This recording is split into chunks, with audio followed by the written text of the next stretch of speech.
Hello. Music is gone because it was a friggin' hassle. Why is it so hard to do what I know how to do when I'm frustrated? As he looked at his nicotine patch on his arm. Oh, so this actually is a bit of shush, please. And I will have a story for you, but to bring you up to date, I don't feel like doing it, so I'll talk about it later. I'll have to talk about other stuff, but I have to force myself to do this. This is all under duress. Reading Slumber 2 was easier. This part is harder because I'm coming up with it as I go. But I did at least help myself. I set myself up for success-ish. I decided to do like on the Rose said on the Golden Girls, do what they do in Russia, vote. So I'm gonna do that. Oh no, later. What I've done is I've written down 6 different stories, smaller ones, larger ones. There's one really big one. I'm calling this Story Roulette. There's one really big one in there. And there's a couple of minor ones, and there's a sad one, and some interesting ones. So I'm going to choose one of those and see which story I'll tell in a minute. Of course, that means that the next time I do this, there will be one less story in there. So there'll be, 1 in 5 chance to go kaboom. My mouth is so dry. We are looking into moving heavily, very thoroughly, what's another good word, aggressively. We found a really nice place though, so hopefully get in there, and we would have references already with some of their residents, but I may have said too much already. So it's been tough and everything, but I think it's gonna hopefully start calming down. After some false starts, I call them, which probably anybody would call them, where I go, well, why don't you try writing something? I'll get a little bit of an idea, and then I'm like, forget it. Or maybe I get another spark that's a little better, and I just move on to that. But I do keep them, so I've gone back and played Story Roulette that way, Story Starter Roulette, Story Helper, and ended up making a story out of it. So it's not always going to be just sitting there doing nothing. Now, oh wait a minute, that's for what am I talking about? Oh yeah. I also have the Slumber Guard out now, somewhere to the conclusion, and I really enjoyed that one. It really amps up, and it's got a crazy climax of conclusion, and then 3 is just very interesting. I'll throw out a spoiler to those who might listen to this one as well. But in the 3rd part, it's called Drugs and Robots, and you see basically the beginning, or mostly beginning to end of the robot war, and you also, or robot uprising, I should say, which actually had turned into the robot war, and you'll see that happen, and also where the humans live, the planet that has all the drugs. So, and it just scoops right on into another climax, which will be all resolved in number 4. Okay, so let's see. I don't want to do this, but I got to. I'm gonna make myself so I can get back into I gotta get back because I got after this. Now that I've gotten Slumber Guard 2, the second half recorded, I gotta put it on there. But I'll put it on when I put this one on there too. But after the roulette I'm doing and this bit of shush, I'll have not anything to record, but to work on, which is Days of General Restlessness, and that'll have to be my focus for a while. Hopefully. I'm really divided right now between all sorts of stuff, but that's what happens when you get to a certain point in a moving possible process. First you should think about it. Everything, still sits around. And then you really think about it, and then you become certain. And that should be, when you become certain, that should be when you start bit by bit packing, because otherwise it's all there at the end. And then you're really only doing, 2 or 3 boxes a day, if that. So that's going to be interesting to see if we have a smooth transition, because they offered this. It is an offer for a new rent. This is the first year nobody's ever come up here to the apartment and done it, but it's new people, so I don't know what's going to happen, because the assistant manager, took my number and apartment number again. It's like the 5th time she's done it, and nobody's ever called, but and I'll have to update you on the veterinary thing, because, I said to back off of it to at least, do some grieving. And it's going through a different process. Now, after that's all finished up, I'll let you know, because this should hopefully resolve it, so I can move on to the 1,000 other things plaguing me. But it is a better place if we did get to go over there. In fact, hopefully we will, and Scott and I will each have our own walk-in closet, and then there's a walk-in closet in a second bedroom that can be Clumsy Hippo Studio. So,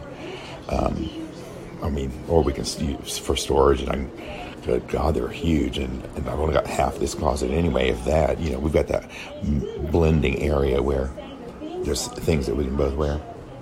That's one of the good things about same-sex marriages is sometimes if you plan it right and meet the right person, you can double at least parts of your wardrobe. So that would be great, because I don't know how it would be over there. Probably the same, but I would like to be on the ground floor, which would mean it would be cooler, because right now in there it is warm. Really, really warm. So let's do this. I'm going to take a swig of chocolate milk and then pull out. Oh, please, don't give me the big one. Give me an easy one. Okay, here we go. Paper in the box. A good box for it, too. It's all the way down into it. All right, here we go. Oh, God, what's this going to be? No, I don't know. Oh, please don't be. Oh, thank God. Woo, thank God it's not the big one. All right, but next time will be a 1 in 5 chance. All right. This is the story about the missing kitten. And it's the story about when I first got my cat, Kiki. Now, Kiki passed away. She was the first of them to pass. I had 5, I had 4, and then Scott and I got another one, so that was 5. But the 4 were mine from before our relationship, but he adopted me. Well, Kiki was, such a tiny kitten. She was like a baby squirrel. She was so small. And it was just like, she's adorable. And her ears were she looked like a gremlin, like a baby one. Her ears were huge, and she would sit there with her bobblehead and meow at me. But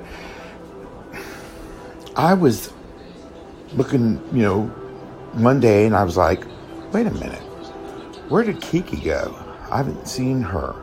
And I look all through my place, and I was living in a trailer on land of my parents, next door to them.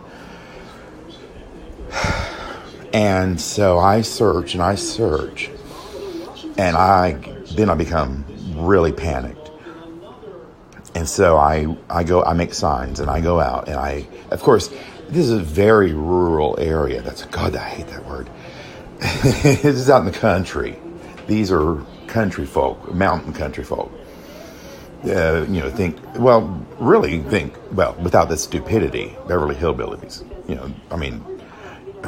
Pictures of my grandfather dressed just like Judge Clampett.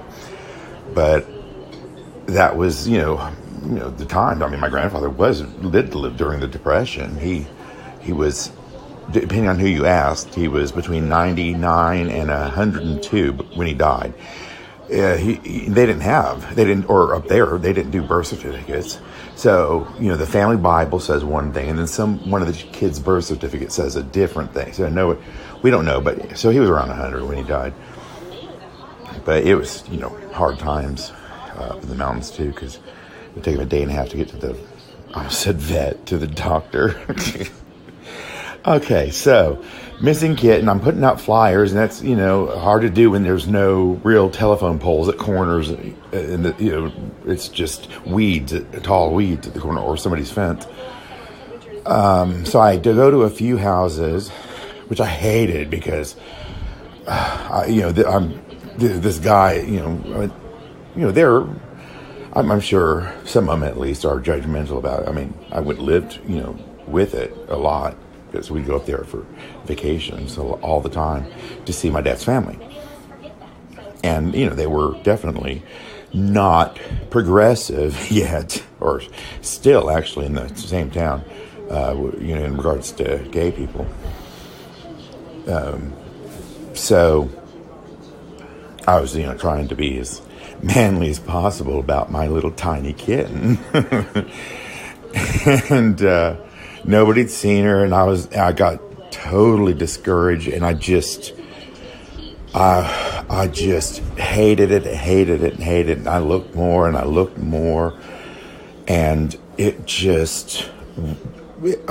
was just not even a nervous wreck. I was defeated, really. I was completely defeated and just disgusted with myself, because somehow I must have left something open. And it turns out that it kind of was the truth a little bit, because what had happened was, I went to bed that night, and I always, I don't know why, this one period of time in my life is the only time I've done this like this, because I used to go to bed and listen to the old-timey mystery radio things on, I think, Thursday nights at 10 here in Atlanta, on the old AM. But for some reason, when I was in that trailer, I had the radio on all night. I mean, it would be kind of soft-ish, but I could still hear it, because otherwise that wakes me up. Depending on the show too, because some shows are louder than others.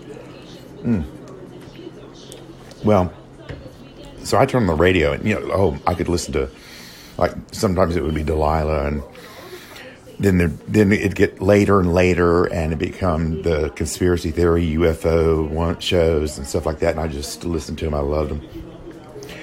And so I turn on the radio, and I get into the bed. And I may not have turned on the radio because I had a remote for it. And I get into the bed. I turn the lights out and I get in the bed. And just before I turn it on, yeah, that's right. Just before I turn it on, I think I hear this tiny sound, almost like a meow, next to me, kind of.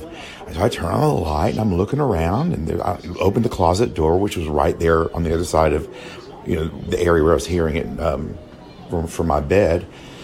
And I didn't see. I'm even pressing on the floor on the corners to see if there had been some kind of hole made or dug there.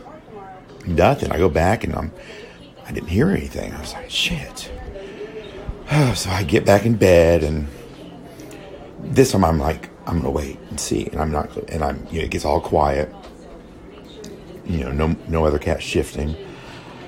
And I hear it again. And I click the light on because it came from right next to me against the wall down on the floor.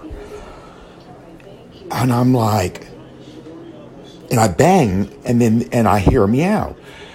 And I'm like, holy shit. And I get up, and I run out of the bedroom and to the front door. And I go outside, close the door because of the other cats. Ran around to the end of the trailer, and I ripped that siding off around the bottom. I ripped that shit off, and there she was sitting on a pipe. And just a couple of more meows, and I brought her in. Oh, gave her a bath. It was just, so traumatic for it. And I was so relieved. I couldn't believe it. But when I searched, I found that there could only be one place it could have been. And she always has loved going into into cabinets. She also loves shelves. And I don't know how she used to get up on the high shit when she was tiny, but she would. I think she clawed her way up. But, oh my God, and I don't think she ever forgot that I rescued her, because she was like a chow dog, where they have one owner, but, she wasn't mean or anything. I mean, she loved Scott too. But after that experience, at such a tiny age, from then on, she had no meow. Till the day she was 16 or 17 and she died, she didn't, have that. It would be the kind of a breathy meow, meow, you would hear her. And it was just adorable. But every time she meowed, all I could do was think of being lucky enough to be in the right spot. And did she hear me or something? I'm wondering if, she went to that end. So she was smart enough to do that, she must have known, at least that young of an age. And she was a very smart cat. So that's the missing cat story. Thank God that's the one I pulled out of the box. I need a big piece of paper too. I didn't want a little, I'm a production. Nice production value going that you can't even see. I could talk to people and there's nobody here. Well, then that was fun. I'm going to go now so that I can hopefully calm down or relax enough to. Well, I'm going to pack one box, and then hopefully calm down enough to get to work on Days of General Restlessness. I accidentally have another project in the very beginning of the beginnings. I'm kind of excited about it. I really like the idea.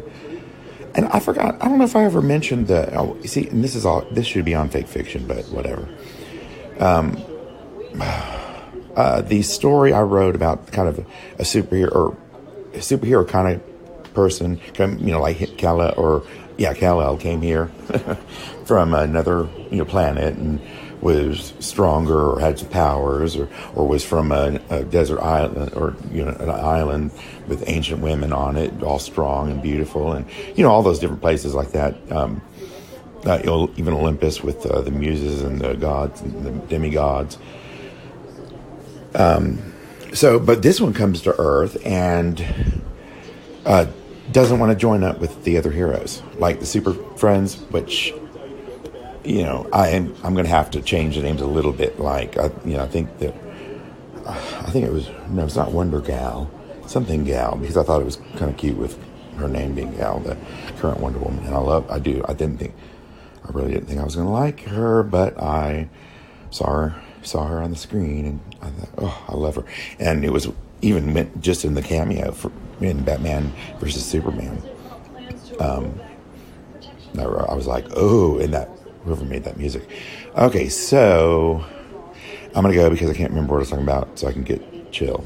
And I'll post this tonight along with Slumber Guard 2. You should check out both parts if you haven't, because it's really, actually you have to go back and read Slumber Guard both parts if you haven't done that even, but you should give up with this. I think it's a fun journey into the future, and then some very interesting payoffs. All right, that's enough. Bye. And I totally forgot to say that there was a hole under the bathroom cabinet sink where the pipes went down through it, and it was wide enough of a hole that Kiki was able to slip down, and that's how she got down under the trailer. So I forgot to add that. Thank God I was able to put this on before I posted. I would have been so embarrassed. All right. Night, night, night.